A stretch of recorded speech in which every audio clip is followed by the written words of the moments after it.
I've been working at Five Guys for a while now. I know all the staff, and for the most part, they're all fantastic people, apart from one guy. His name's Chris, and I honestly don't know what his problem is.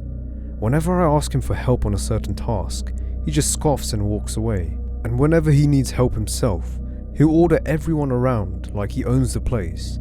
I mean, he's not even a manager. It's not like he has any business telling us what to do. Just about everyone hates him. Nobody more than his own girlfriend, who also works here. She's Juliana, the complete opposite. She's sweet, funny, and likable. Every single shift I was in, you could hear Chris's annoying voice, even over the general ruckus of the restaurant, screaming about dumb things like sending down the food late or leaving a door open.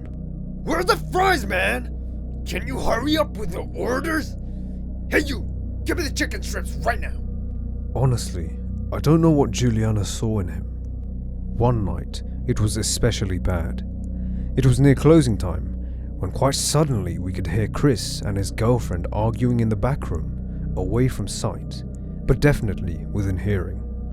This time, it was about who was responsible for clearing out the trash, and to nobody's surprise, it was Chris's turn. Just when arguing turned to screaming, the loud crack of a door opening sounded.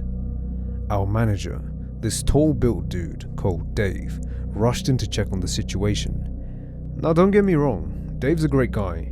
He's got that quiet but dependable nature about him. But get him angry, like a few unfortunate customers have in the past, and all hell breaks loose. Hey Chris, stop complaining and get the hell back to work!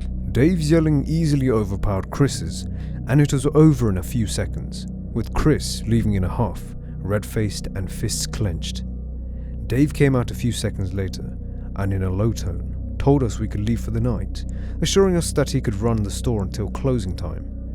A few of us stayed on regardless, impressed with his diligence and display of power. We watched as he took Juliana upstairs, her head facing down. That was the last time we saw her that night. She returned to work the following morning with Dave, a lot cheerier. Chris also came in, but Dave made sure to put him on bin duty, away from sight and far from Juliana. What he did next was surprising. As Chris turned his back, Dave gave her a quick peck on the cheek, which she didn't resist. Instead, she blushed. She then returned the favor. For 2 months, Dave would repeat this, coming to the store with Juliana, sending Chris to the bins, kissing his girlfriend, touching her shoulders, and continuing with his work. We found it hilarious. Chris was an asshole, and if this didn't stomp out the flames of his ego, we didn't know what would. If only we knew just how much fury he held inside. One particular night, Dave, thinking the coast was clear, started to flirt with Juliana once again, touching her shoulders and whispering sweet nothings. However, after all this time, Chris finally came storming into the kitchen, completely dismissing his duties. And just like that, Juliana was caught cheating. I knew it! Dave, you son of a... Chris said as he tightly grabbed a hold of Dave's collar. Stay away from him, Juliana. I'm warning you. And for at least 5 minutes, Chris stood there talking crap, while Dave remained calm and stoic. Juliana, on the other hand, was horrified. Chris, please don't. There's been a misunderstanding. Listen Chris, we can settle this the old-fashioned way. But if you don't want to lose your job, then you better get back to bin duty. Chris was still seething with anger, but he restrained himself with every ounce of willpower. But just as he was turning back towards the exit, Dave made an audacious remark. Maybe she just wants a real man. He said it in a quiet undertone, yet Chris heard every word of it. What the f*** did you just say? And instead of backing down, Dave came forward and said it loud and clear. Maybe she wants a real man, you know. Instead of a fat, ugly coward who cries about everything. Look guys, Chris is about to wet his pants. Why, you little... And without warning, Chris threw a punch at Dave.